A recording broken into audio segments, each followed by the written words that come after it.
제목 한번 읽어봅시다. 시작. 그는 흥하고 나는 쇠하는 기쁨으로 충만하라. 한 번 더 읽을까요? 시작. 그는 흥하고 나는 쇠하는 기쁨으로 충만하라. 사실 말이 되지 않는 제목인데 그는 흥하고 나는 쇠하는 것이 어떻게 기쁜가, 그 기쁨, 그것을 좀 하나님께서 우리에게 좀 알려주셨으면 좋겠습니다. 요한복음 3장 26절에서 36절 우리 한 절씩 읽어볼까요? 그들이 요한에게 가서 이르되 랍비여, 선생님과 함께 요단강 저편에 있던 이 곧 선생님이 이 증언하시던 이가 세례를 베풀매 사람이 다 그에게로 가더이다.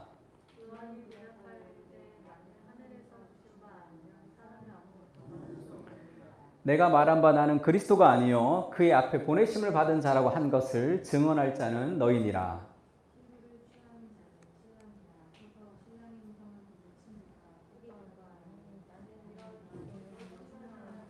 그는 흥하여야 하겠고 나는 쇠하여야 하리라 하니라.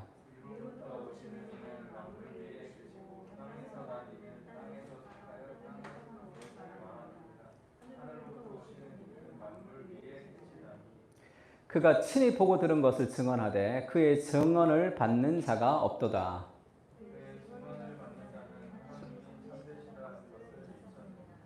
하나님이 보내신 이는 하나님의 말씀을 하나니 이는 하나님이 성령을 한량없이 주심이니라.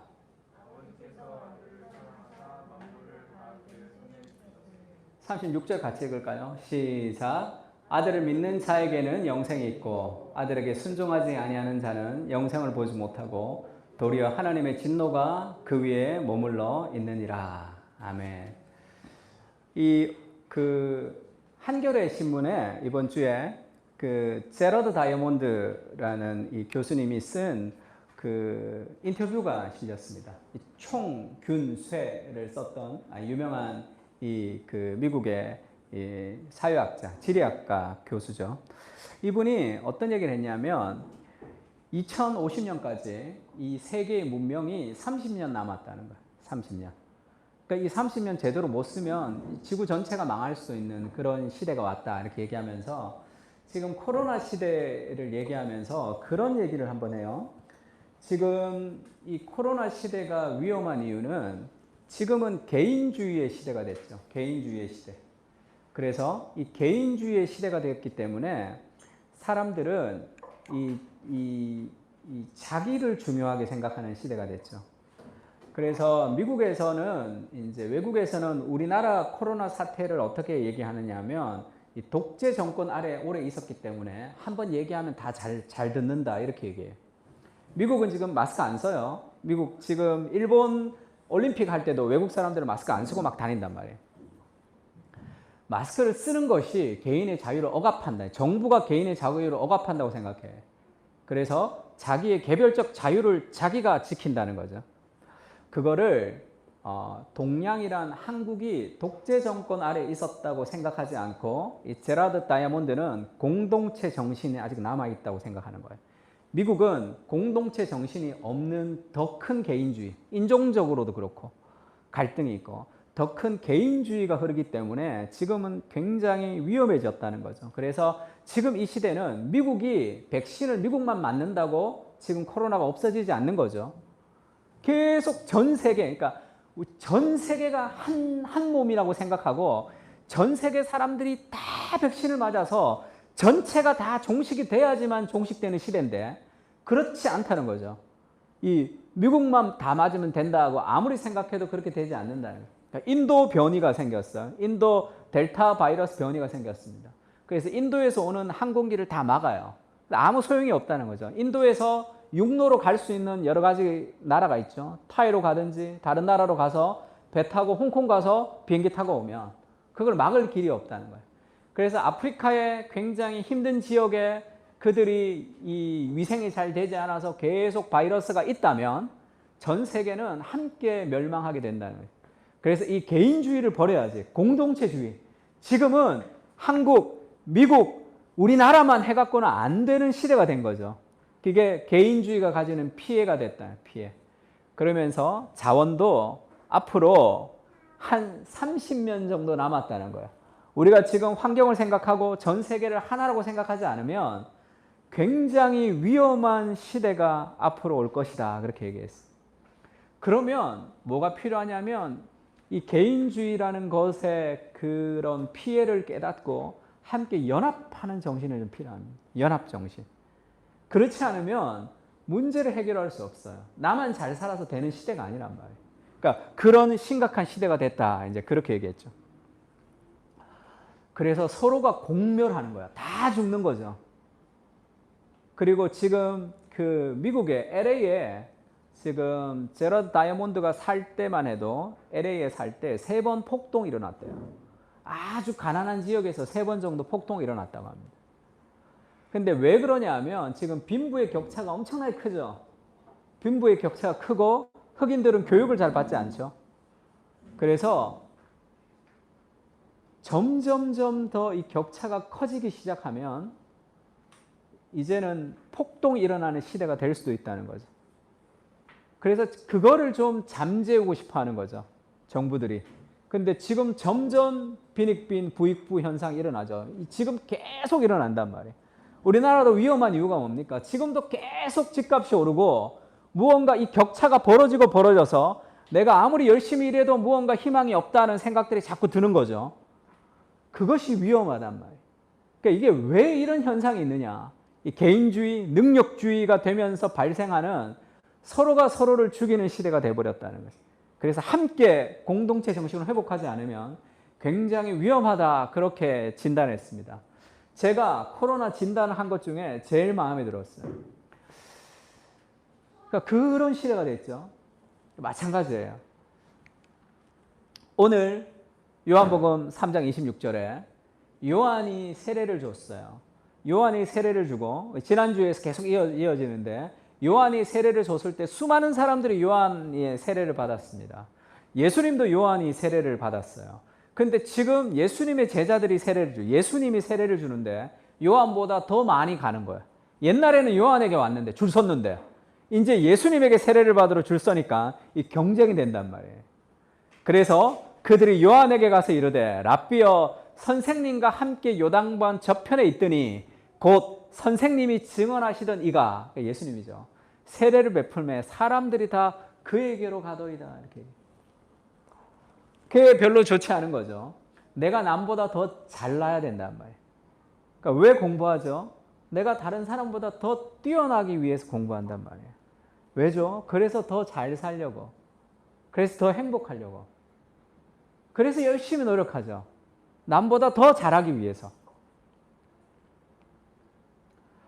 우리가 살아가는 시대, 그런 시대, 개인주의와 능력주의의 시대를 우리가 살아가면서 결국 그것은 서로를 갉아먹게 돼 있다.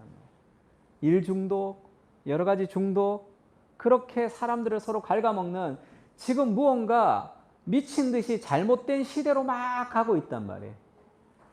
그래서 복음이라는 것이 뭐냐면 복음이라는 것은 그런 삶의 방향을 완전히 바꾸는 것이 복음이에요.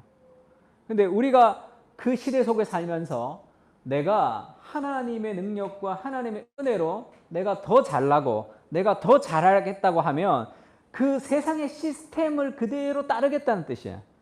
복음은 그 안에서 내가 조금 더 잘나는 것이 아니라 그 시스템과 아닌 다른 시스템으로 이 삶의 시스템 자체를 바꾸라라고 얘기하고 있는 거예요. 그래서 지금 이 세상의 시스템으로 바라보는 거죠. 신앙도. 그래서 제가 예전에 복음의 정체성을 얘기할 때 그런 얘기 한번 한 적 있죠.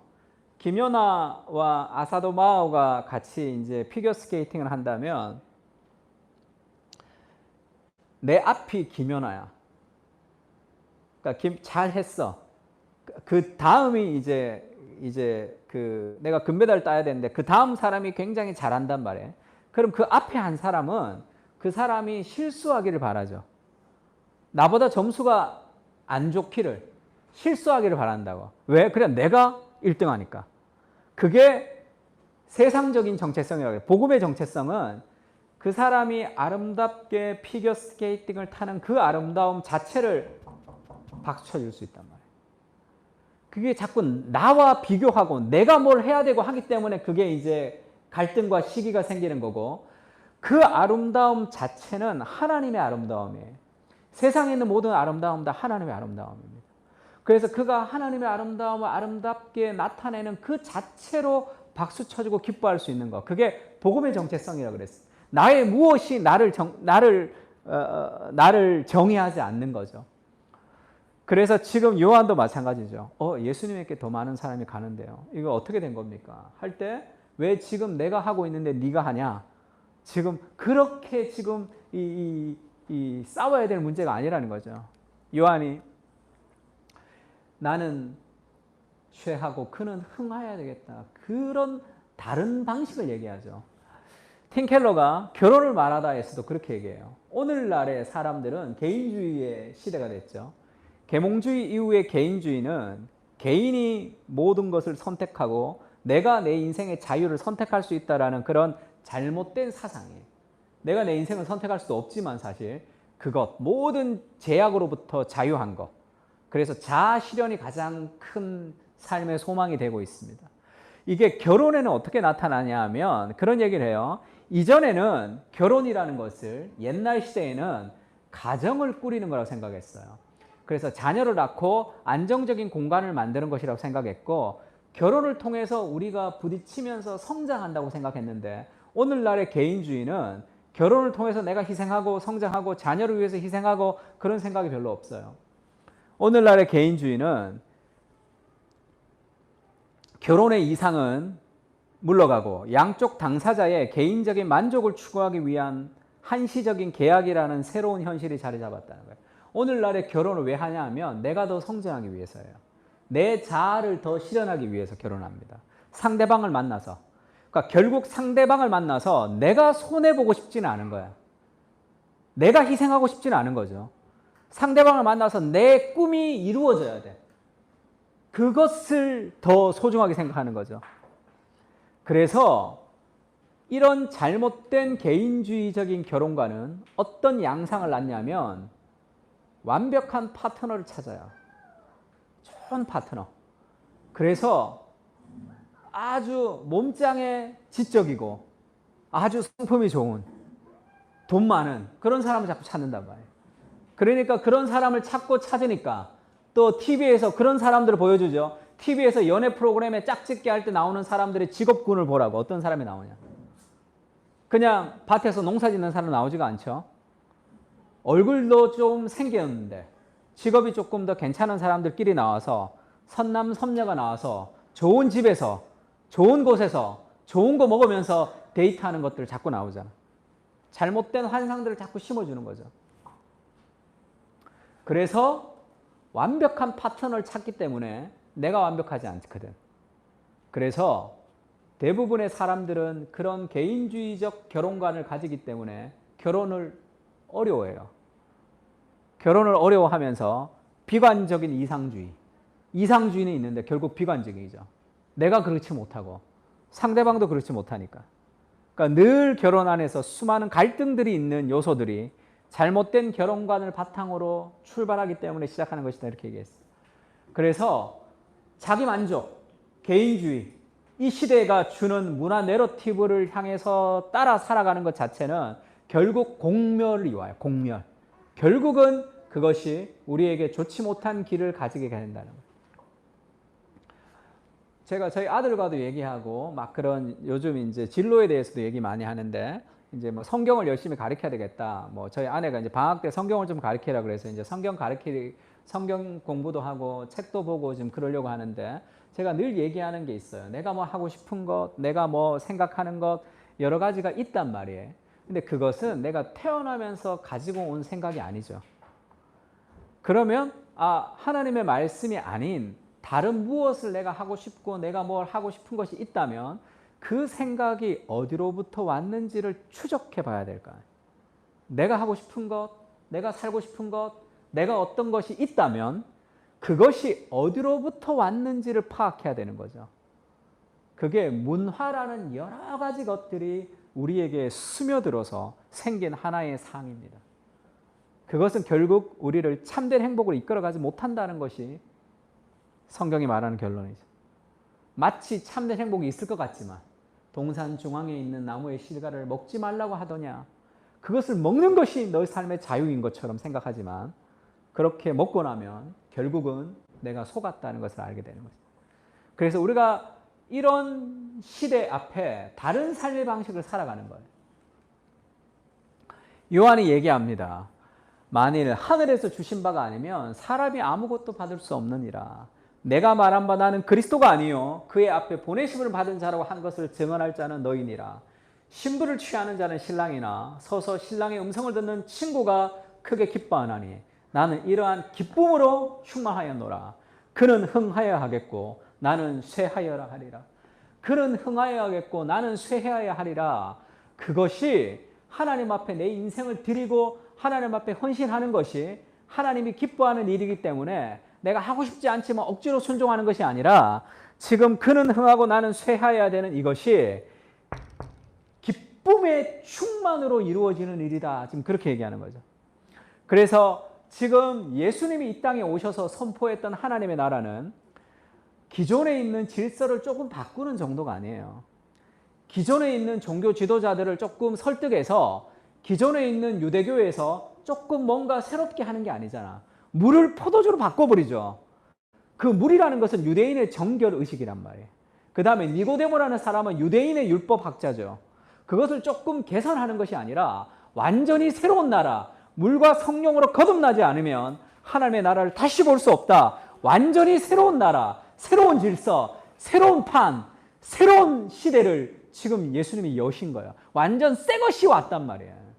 지금 우리가 살고 있는 이 세상 속에 완전히 새로운 질서가 들어온 것, 그것이 복음이라고요. 그래서 우리가 살아가던 삶의 질서를 따라 이것이 개선되기를 원하는 것이 복음이 아니라 완전히 다른 삶의 방식을 따라 살아가는 거죠. 경쟁을 통해서 내가 더 좋은 성적 얻어서 내가 더 잘 되고 내가 그래서 성공하고 내가 뭘 얻고 내가 명성을 얻고 인기를 얻고 그렇게 많은 사람들에게 인정받고 그래서 돈 많이 벌어서 사람들을 좀 도와주고 하는 그 정도가 아니라 그런 삶의 방식과 그들이 살아가는 방식이 아니라 완전히 다른 새로운 방식의 삶, 방향이 완전히 바뀌는 그 새로운 방식의 삶을 예수님이 보여줬단 말이에요. 그것이 참된 기쁨이 있는, 참된 행복이 있는 완전한 다른 길이라는 거예요. 두 가지를 알아야 되는데 우리가 꿈꾸는 세상의 방식을 따라 살아가는 그 꿈이 결국은 우리를 공멸시킨다는 것을 알아야 돼. 그리고 우리가 그렇게 달가워하지 않는 하나님 앞에 인생을 헌신하며 살아가는 그것이 정말로 참된 자유와 행복이 있다는 것을 깨닫는 거죠. 그것이 참된 기쁨이 있는 일이라는 것을 깨닫는 것. 그것이 복음이 우리에게 주는 삶의 정체성입니다. 예레미야 45장 5절에 보면 그런 말씀이 있어요. 너를 위하여 큰 일을 찾느냐 그것을 찾지 말라. 이 바룩에게 한 얘기는 바룩아 네가 너를 위해서 대사를 경영하느냐 네 인생의 꿈과 비전이 있느냐 그것을 찾지 말라. 그것을 좀 다 버려라는 거죠. 왜냐하면 우리의 인생은 하나님의 계획과 하나님 안에 있단 말이에요. 내 인생이 하나님이 잘 생각해 보세요. 내 인생이 하나님이 함께 하셔서 하나님이 내 인생을 정말로 아름답게 하실 것이라는 그 확신과 결론이 있으면 지금 내가 작은 일에 일희일비하지 않겠죠. 내가 계획하는 내 인생을 내가 살아가기를 원하니까 지금 그런 일들이 생긴단 말이에요. 전도서 9장 11절 같이 한번 읽어볼까요? 시작.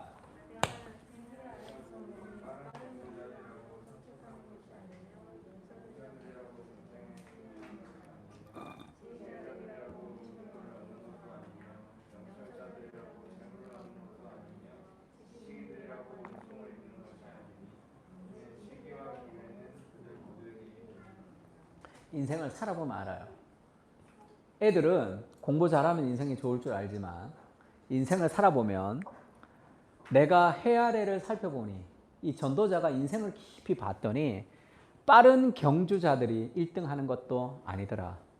용사들이라고 전쟁에 승리하는 것도 아니더라. 지혜자들이라고 음식물을 얻는 것도 아니고 명철자들이라고 재물을 얻는 것도 아니더라. 지식인이라고 은총을 입는 것도 아니다. 시기와 기회는 그들 모두에게 임함이니라. 이게 무슨 얘기예요? 내가 노력하는 내 삶의 결과를 통해서 내 인생이 무언가 될 것 같지만 인생은 그렇게 되지 않는다. 인간의 노력으로 무언가가 이루어지지 않는다는 거죠. 내 인생은 하나님의 손 안에 있다는 것을 알아야 돼요. 내가 아둥바둥하는 무엇으로 이게 잘 안 된단 말이에요. 결혼도 마찬가지죠. 직장 생활도 마찬가지입니다. 처음에 직장에 갈 때 기분이 어때요? 너무 기쁘잖아. 처음에 결혼식 할 때 어때요? 정말 행복하게 살 것 같잖아. 살아보면 그게 안 된단 말이야. 직장 생활 해보면 그게 안 된단 말이에요. 내가 내 힘으로 뭔가를 하고 싶지만 그게 안 된단 말이에요. 인생은 하나님을 의지하며 살아가는 삶에 하나님과 연결될 때 이루어지는 무엇이 있습니다. 그것을 끊어버리고 나서 생명력 있는 삶을 살아갈 수가 없단 말이에요. 예수님이 제자들을 보내서 귀신을 쫓는 능력과 병 고치는 능력을 가지고 예수님이 제자들을 보내서 제자들이 전도하고 왔어요. 그 70인이 와서 기뻐하며 돌아와 이르되 주여 주의 이름이면 귀신들도 우리에게 항복하도이다. 이렇게 기쁘게 왔다고. 예수께서 이르시되 사탄이 하늘로부터 번개같이 떨어지는 것을 내가 보았다. 내가 너희에게 뱀과 전갈을 밟으며 원수의 모든 능력을 제어할 권능을 주었으니 너희를 해칠 자가 결코 없으리라. 그리고 10장 20절이에요. 그러나 귀신들이 너희에게 항복하는 것으로 기뻐하지 말고 너희의 이름이 하늘에 기록된 것으로 기뻐하라. 지금 어떤 나를 통해 능력이 나타나고 나를 통해 뭔가 이루어지고 나를 통해 뭐가 막 이루어진 그것이 너무 기쁘잖아. 내가 막 능력 있는 사람인 것처럼. 그것이 이루어졌지만 그것으로 기뻐하지 말고 너희의 이름이 하늘 책에 기록된 것, 너희의 이름이 하늘에 기록된 것으로 기뻐하라. 우리가 기뻐해야 될 참된 기쁨, 우리가 추구해야 될 참된 기쁨은 우리의 외부의 무엇이 아니란 말이에요. 우리의 내면 가운데 있는 그 하늘의 기쁨이 있을 때 우리의 외부적으로도 더 큰 열매를 맺을 수 있어요. 그러나 그 열매가 그에게 그렇게 큰 영향을 주지는 않는단 말이에요. 요셉도 마찬가지죠. 요셉도 인생이 얼마나 힘들었어. 자기 가족들이 자기를 팔았지. 형들이 자기를 죽이려고 했지. 그러면 지금 같았으면 원수처럼 살았을 거예요. 원수처럼 살고 자기가 성공했으면 그 가족들을 굉장히 힘들게 하잖아. 그것이 이 사람들이 생각하는 정의죠. 사람들이 생각하는 정의라고. 요셉이 그것이 하나님의 섭리 아래 있다는 것을 깨닫습니다. 당신들이 나를 해하려 하였으나 하나님이 그것을 손으로 바꾸사 오늘과 같이 많은 백성의 생명을 구원하게 하시려 하셨나니 내 인생의 많은 고난과 어려움도 결국은 많은 사람들을 축복하는 축복의 사람이 되게 하는 하나님의 계획의 일부분이었다는 것을 깨닫는 거죠. 하나님이 큰 구원으로 당신들의 생명을 보존하고 당신들의 후손을 세상에 두시려고 나를 당신들보다 먼저 보내셨다. 그가 알 수 없었지만, 너무 힘들었지만, 너무 어려웠지만 그가 내 인생이 하나님의 손에 있다는 것을 알았단 말이야. 아둥바둥 거기서 싸우고 아둥바둥 거기서 뭔가를 하는 것이 아니라 내 인생이 하나님의 손 안에 있다는 것에 대한 그 깨달음이 있을 때 우리는 더 크고 넓은 인생을 살아갈 수 있습니다. 사람을 용서하며도 살아갈 수 있는 거예요. 그래서 요셉이 인생이 힘들었을 때 그때도 하나님께서 요셉과 함께 하시니 그를 범사에 형통하게 하셨더라 이렇게 얘기했죠. 형통하게 뭐가 형통해? 감옥에 갔지. 팔려갔지. 억울하게 또 감옥 갔지. 뭐가 형통해? 형통한 거 하나도 없어. 근데 그가 성경에는 형통하다는 것은 하나님이 함께 하셨기 때문이죠. 그의 외부적인 무엇이 없지만 하나님이 함께 하실 때 그 삶이 곧 형통한 삶이란 말이에요. 하나님이 내 인생을 인도하신다는 것에 대한 삶의 확신. 그러면 우리가 여기서 아둥바둥 그렇게 살아가지 않을 수 있습니다. 여기서 뒤처질까 그렇게 두려워하지 않고 살아갈 수 있어요. 하나님이 주신 우리의 길을 묵묵히 걸어갈 수도 있습니다. 그러나 그것을 깨닫지 못할 때 그렇게 수많은 경쟁과 여러 가지 자기의 업적을 통해서 뭔가를 살아가면 결국은 그 인생에 하나님과 부딪히게 돼 있단 말이에요. 예수님이 제자들에게 그렇게 얘기하죠. 빌립보를 가다가 이렇게 얘기합니다. 너희는 나를 누구라 하느냐? 베드로가 그렇게 얘기하죠. 주는 그리스도시요 살아계신 하나님의 아들이십니다라는 신앙 고백을 베드로가 해요. 베드로는 예수님이 메시아라는 걸 알았습니다. 이 땅에 오신 메시아, 하나님의 나라를 가져올 메시아라는 걸 알았어요. 근데 뭘 몰랐냐 하면 자기 생각의 메시아라고 생각했어. 예수님이 메시아라는 걸 알았는데 그 메시아는 이제 로마를 정복하고 이제 권력과 힘을 가지고 세상을 통치하는 그런 메시아라고 생각한 거예요. 그래서 그가 메시아로 왔기 때문에 내가 흥함으로 그도 흥하는, 내가 잘됨으로 하나님께 영광을 돌리는 그런 메시아를 꿈꿨다고. 그런데 예수님이 그렇게 얘기합니다. 자기가 메시아인 것을 아무에게도 말하지 말라 그렇게 얘기하면서 인자가 많은 고난을 받고 장로들과 대제사장들과 서기관들에게 버림받아 죽임을 당하게 되고 사흘 만에 살아날 것을 비로소 그들에게 가르치시되, 메시아라는 걸 알았으니까 그 메시아의 본질을 가르쳐 주는 거죠. 인자가 많은 고난을 받을 것이다를 얘기했더니 베드로가 완전히 기분이 상한 거예요. 왜냐하면 메시아와 고난을 생각해 본 적도 없거든. 메시아하면 이제 영광과 권력과 힘과 능력과 예수 믿어서 내가 무언가 더 잘 되기를 바랬는데 그게 안 된단 말이에요. 그래서 드러내놓고 이 말씀을 하시니 베드로가 예수를 붙들고 항변하며, 이 붙들고 항변했다는 말이 영어에는 이 리부크라고 되어 있어요. 그러니까 굉장히 이렇게 예수님을 비난했다는 것인데, 이게 그대로 원어를 그대로 얘기하면 성질 냈다는 거예요. 화를 냈다는 거예요. 뭐라고 해? 말도 안 돼! 지금 그렇게 얘기하는 거죠. 그러면서 예수님을 붙들었어요. 뭘 붙들었을까? 멱살 잡은 것 같아요. 지금 내가 모든 것을 버리고 지금 주를 따라서 메시아를 발견했는데 그 메시아가 고난을 받고 희생하고 이게 도무지 이해가 되지 않는 거예요. 너무 싫은 거예요, 그게. 예수님 붙들고 지금 항변하는 거죠. 결코 그런 일이 있으면 안 돼. 그건 안 돼. 그건 아닌 거야. 고난과 메시아가 연결되지 않는 거죠. 예수님께서 말씀하십니다. 베드로를 꾸짖어 이르시되, 이때 완전히 혼낸 거예요. 사탄아, 내 뒤로 물러가라. 네가 하나님의 일을 생각하지 아니하고 도리어 사람의 일을 생각하는도다. 하나님의 일을 생각하지 않고 도리어 사람 일을 생각하는 거. 그게 어디서부터 온 거라고요? 사탄으로부터 오는 거라는 거예요. 사탄아, 물러가라. 고난이 없는 행복, 희생이 없는 기쁨, 그런 것은 존재하지 않는다는 거예요. 그것은 참된 신앙이 아니라, 그것은 그런 길은 없는 길이라는 거죠. 그런 거 마찬가지예요. 공부를 하도 안 하면서 서울대 갔으면 좋겠다.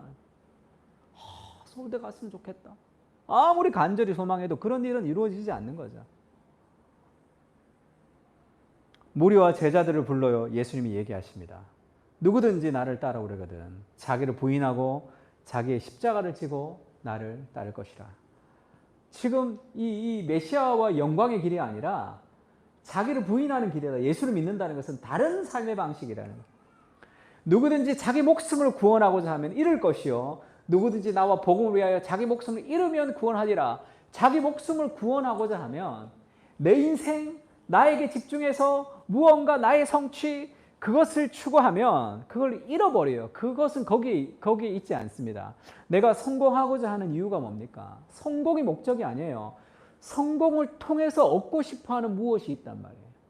그것은 복음 안에 있는 거예요. 그건 그리스도 안에 있는 거라고.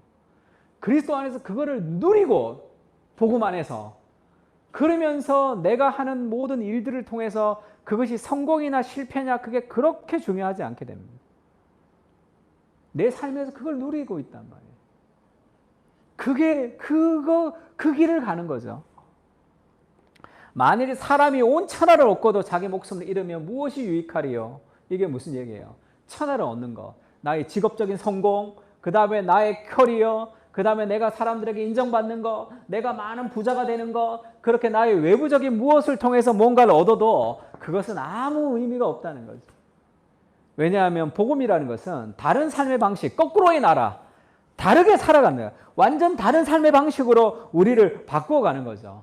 세상의 결혼을 통해서 내가 더 성장하는 거예요. 직업을 통해서 내가 더 잘하는 거예요. 복음은 뭐라고 얘기합니까? 그리스도를 경외함으로 피차 복종하는 거예요. 나를 희생함으로 그 사람이 더 기뻐하는, 서로가 서로를 희생함으로 서로 연합되고 하나가 되기 때문에 정말로 참된 행복이 거기에 있단 말이에요. 그리고 그 안에서 더 많은 성취와 영광이 있는 거죠.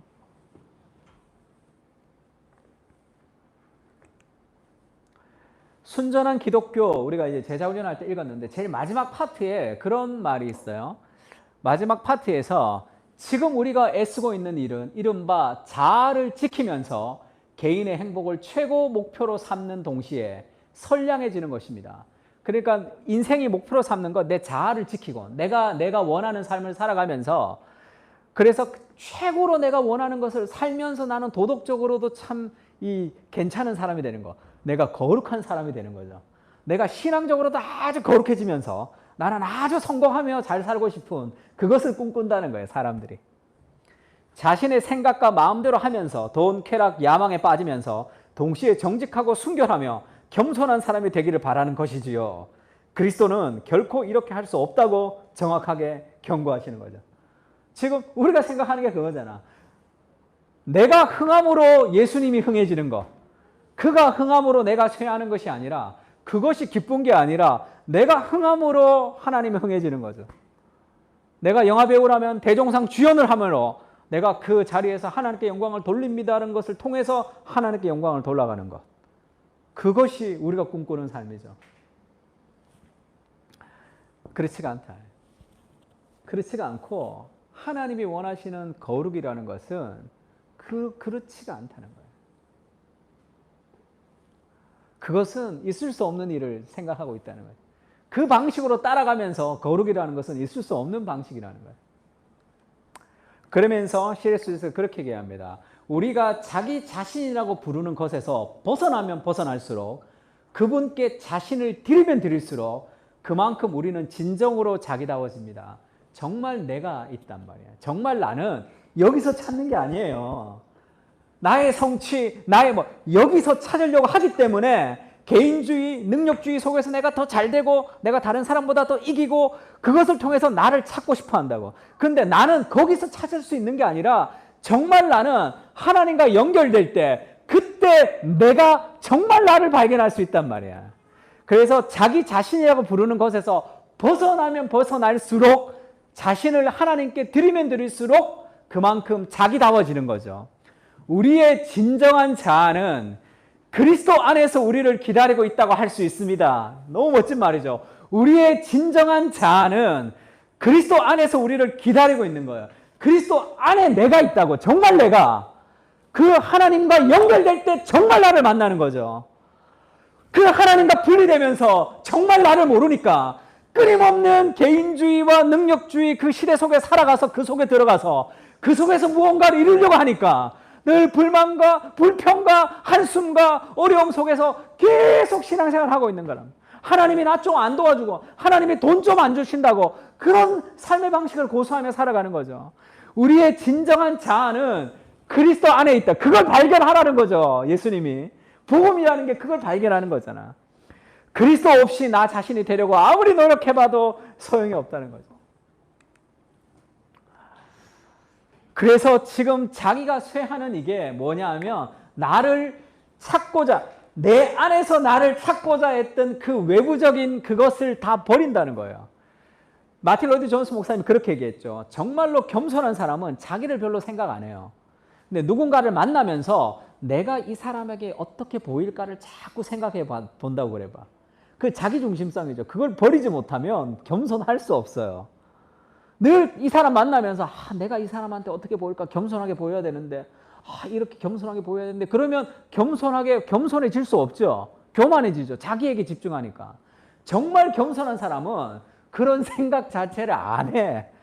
자기에게 벗어나서 내 앞에 있는 그 사람의 얘기를 잘 듣고 공감해주고 그 사람을 깊이 생각하며 봐주는, 그때 정말 공감적인 사람이 되는 거죠.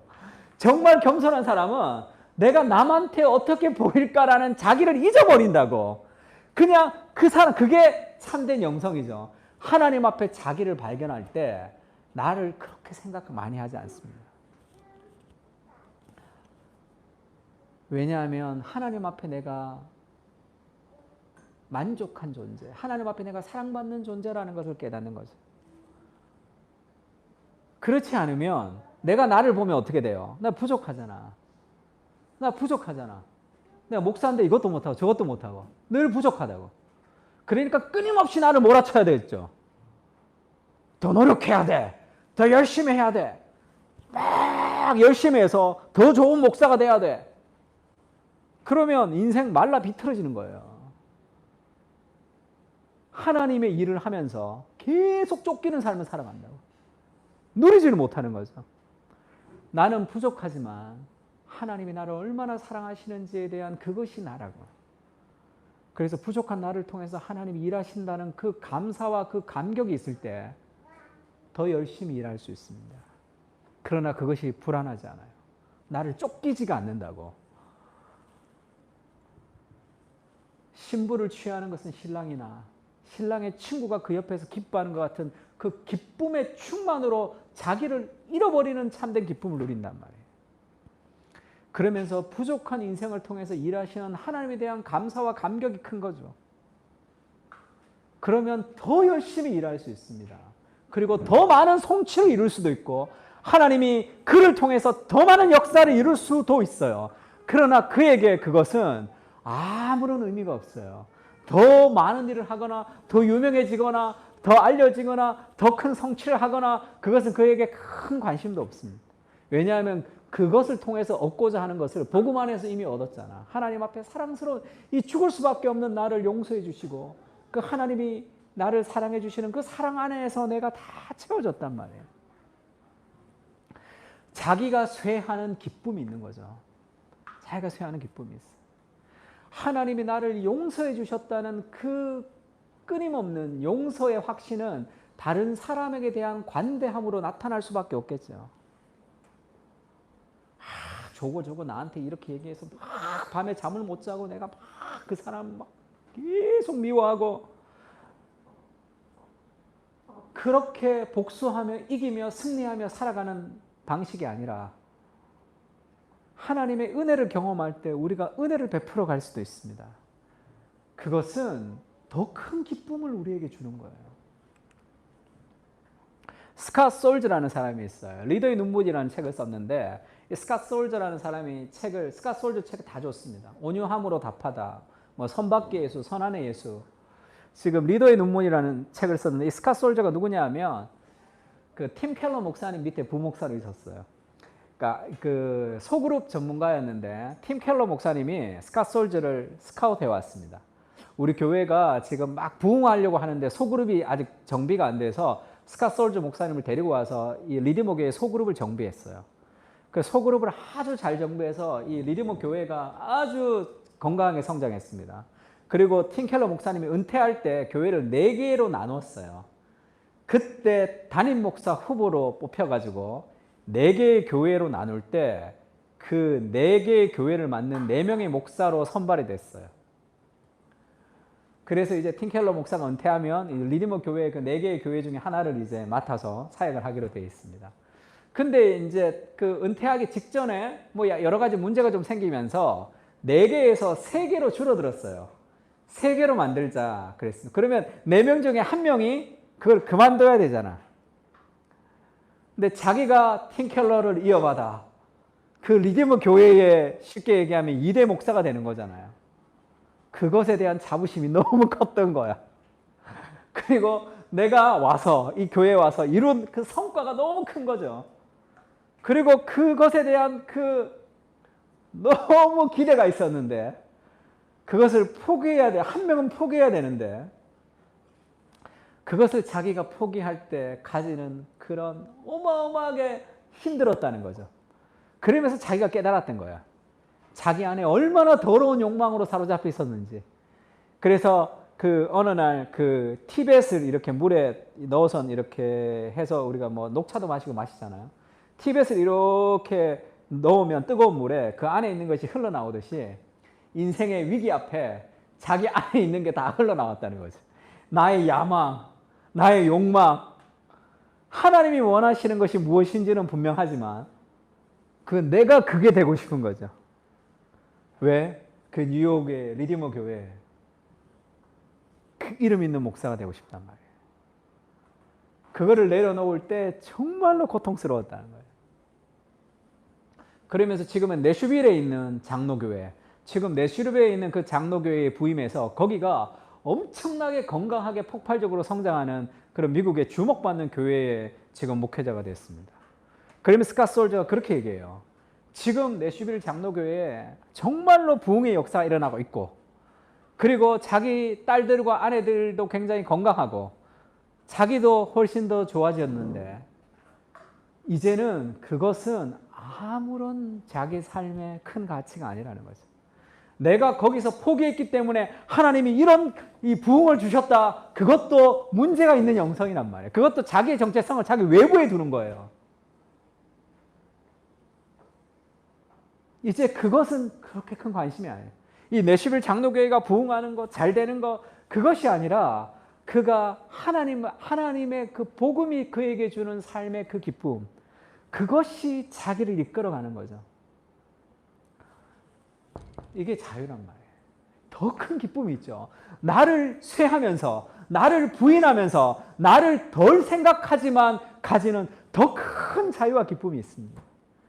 복음이라는 것은 우리를 그런 세상으로 살아가게 하는 거예요. 찰스 테일러라는 사람이 있는데 제가 팀 켈러 책을 보면서 만난 그 미국의 그 철학가예요. 크리스찬적 철학가입니다. 그러니까 한국에는 이런 사람이 없어요. 신앙이 굉장히 뛰어난 성경적인 사회학자, 성경적인 역사학자, 성경적인 그런 사람이 잘 없어요. 그래서 이렇게 나온, 그래도 상담은 기독교 상담이 좀 유행하지만 보면 성경에 대한 이해가 부족하기 때문에 다 어떤 이론들을 따라갈 뿐이에요. 그러니까 이 찰스 테일러 같은 이 정도의 사람들이 이 한국에는 없는 게, 그래서 이 사회를 분석하고 시대를 분석하는 성경적인 사회학자의 글들을 좀 읽고 싶은데 그런 책들을 지금 찾아볼 수가 없는 거죠. 너무 성경적인 세계관이 부족하기 때문에 그냥 기독교 사회학자는 많아. 근데 그걸 연결시키지 못한다고. 찰스 테일러가 이 불안한 현대사회, 자아의 원천이라는 책도 썼고, 찰스 테일러는 굉장히 미국의 철학계에서도 유명한 사람입니다. 이 찰스 테일러가 이 불안한 미국의 사회의 핵심이 어디 있냐면 개인주의에 있는데, 개인주의의 가장 큰 문제는 개인주의는 더 큰 의미로부터 분리되어 인생의 의미가 축소될 수밖에 없다는 거죠. 개인주의는 관심이 자기 개인에게 관심이 있어요. 공동체도 아니고 나라도 아닙니다. 이전에는 나라였어요. 미국도 이전에는 이 토드빌의 미국의 민주주의 같은 책들을 보면 이전의 사람들은 아메리칸 드림, 그러니까 미국주의였어요. 미국 중심주의. 그나마 그것도 건강하지 못했지만 미국이라는 나라를 생각했다고. 나라를 위해서 희생하고 나라를 위해서 헌신하고 그나마 좀 나았죠. 지금은 나라도 없어요. 오로지 개인입니다. 군대 가는 것도 요즘 아이들은 군대 가는 것 그렇게 중요하게 생각하지 않아요. 이제 앞으로의 시대에는 프로 선수들도 이 국가대표 되는 거 별로 좋아하지 않을 거예요. 왜냐하면 내가 내 연봉 받고 이렇게 내 몸 상하게 하고 싶지 않은 거죠. 그래서 군대 면제되는 거 아니면 그런 것도 그렇게 큰 관심이 없는 시대가 된 거죠. 왜? 개인주의 시대가 됐으니까. 개인주의는 오로지 개인의 성공에 목숨을 겁니다. 그래서 인생의 의미가 사라져요. 인생의 의미라는 것은 나보다 더 큰 대의와 연결될 때 의미가 생기는 거죠. 그런데 나보다 더 큰 대의가 없고 가치 판단의 기준이 나와 나의 감정이기 때문에 개인주의는 오로지 나와 내 가정의 행복뿐이에요. 그러면 의미가 없어진다고, 삶이. 계속 쾌락을 쫓지만 그것도 의미가 없어지는 거죠. 인생은 더 큰 대의와 나를 연결시킬 때만 참된 행복을 가질 수 있어요. 복음은 우리를 그 하나님의 나라라는 세계와 우리를 연결시킵니다. 우리의 일상을 하나님 나라와 연결시키는 거예요. 그래서 우리가 살아가는 이 작은 일상, 이것을 통해서 하나님이 일하시는 그 거룩한 하나님 나라와 연결되는 것을 깨달을 때 내 인생은 초라하지만 피스 한 조각에 불과하지만 그것이 마지막에 천국의 위대한 하나님 나라의 한 피스가 되어서 그 아름다운 하나님 나라의 한 부분이라는 것을 깨달을 때 내 인생의 모든 것이 다 의미가 있는 거죠. 하나님과 연결된 참된 삶의 의미가 있단 말이야. 그렇지 않으면 내가 뭔가 큰 일을 해야 되기 때문에 엄청나게 노력하지만 고작 이루는 것은 이것밖에 안 되는 거죠. 늘 좌절하는 삶을 살아갈 수밖에 없고. 그래서 찰스 테일러가 미국의 개인주의가 인생의 뭐라 그럴까요? 거대 내러티브를 다 잘라버렸죠. 그래서 큰 이야기 속에 자기가 아니라 자기 스토리밖에 없는 거죠. 그래서 인생이 늘 축소되고 의미 없어질 뿐이다 이렇게 얘기했습니다. 더 큰 세계 속의 나를 만나는 거예요. 그러니까 제가 지난주에 그 TGC에서 영상 하나 5분 대기, 왜 5분 대기인지 모르겠지만 그 영상 하나 찍었는데 거기서 제가 요거를 잠깐 소개했죠. 하나님 앞에 나라는 것은, 나라는 존재는 아브람이에요. 존귀한 아버지. 자식이 한 명밖에 없습니다. 그것도 자기가 믿음이 없어가지고 기다리지 못해서 이스마엘이라는 자식을 한 명 낳았어요. 근데 하나님이 아브람, 존귀한 아버지에서 아브라함, 온 세상의 아버지라고 이름을 바꿔줬단 말이에요. 그러면 온 세상의 아버지라고 하나님이 나를 불러주셨지만 정작 나는 자식이 한 명밖에 없죠. 그러면 복음의 정체성은 하나님이 불러주시는 내가 정말 나라는 거 알아야 돼요. 내가 자식이 한 명밖에 없지만 나는 온 세상의 아버지라는 그 확신을 가지고 살아야 되는 거죠. 그러면 자식이 한 명 있는 게 부끄럽지 않습니다. 그게 위축되지 않아요. 더 많은 자식을 낳으려고 막 노력하지 않아도 된다고. 해봤자 고작 10명밖에 더 키우겠어. 많아봤자. 그래서 나를 아브라함이라고 생각하는 것은 그것이 세상에 주는 문화 내러티브로 자기를 생각하는 거예요. 그래서 더 큰 아브라함이 되어보려고 노력하지만 그게 아니라 내가 아무것도 없지만 하나님이 나를 아브라함이라고 부르시면 나는 아브라함인 거예요. 나는 그렇게 될 겁니다. 그 삶의 확신을 가지고 하나님이 나를 통해 일하실 것이라는 그 확신을 가지고 살아가는 거죠. 그러면 누가 놀려도 야, 자식 한 명밖에 없는 놈이 무슨 아브라함이냐 그래도 그게 허허허허 되는 거죠. 더 큰 하나님의 세계가 내 삶에 연결됐기 때문에 그렇습니다. 같이 한번 읽어볼까요? 시작. 하나님의 나라와 내 일상을 연결시키는 거예요. 그래서 직장에 가면 세상의 방식으로 이루어지죠. 어떤 사람들은 화를 내면서 그 자기가 주도권을 이끌어가는 사람들도 있습니다. 막 화내고 잿더리 던지면서. 그러면 그런 사람들과 우리가 함께 살아가야 되잖아요. 근데 우리가 너무 위축되면 그 사람들에게 끌려가겠죠. 눈치를 보면서. 아니면 너무 화내면 같이 맞짱 뜨면 싸우겠죠. 그러면 일이 안 돼. 그러면 그런 사람들과 함께 일을 만들어 가야지 하나님의 나라가 이루어지는 거잖아요. 그러려면 그런 사람들의 그런 분노가 나한테 크게 역사하지 않아야 돼요.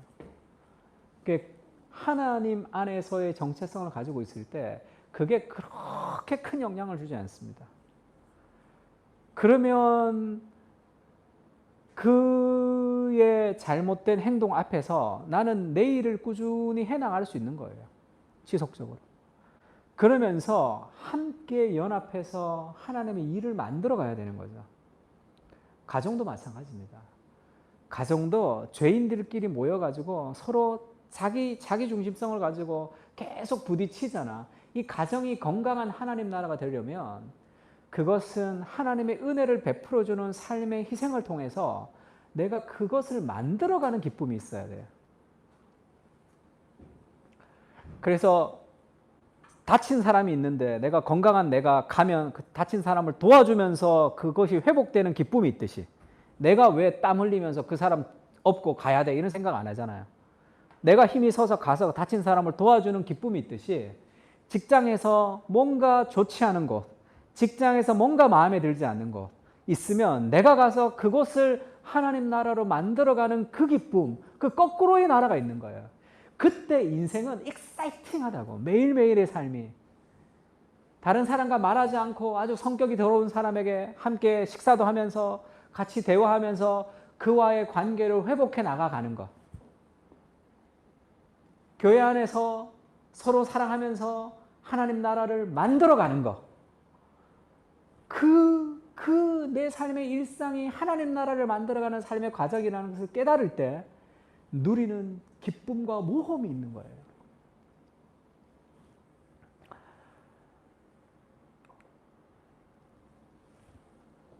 그래서 세례 요한이 고백했던 것처럼 그 기쁨인 거죠. 자기를 잃어버리고 자기를 부인하는 삶의 기쁨입니다.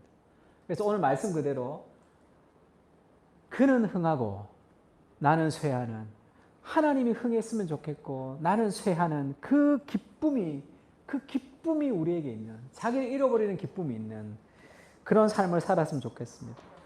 찬양 하나 했으면 좋겠는데 이 가사가 나를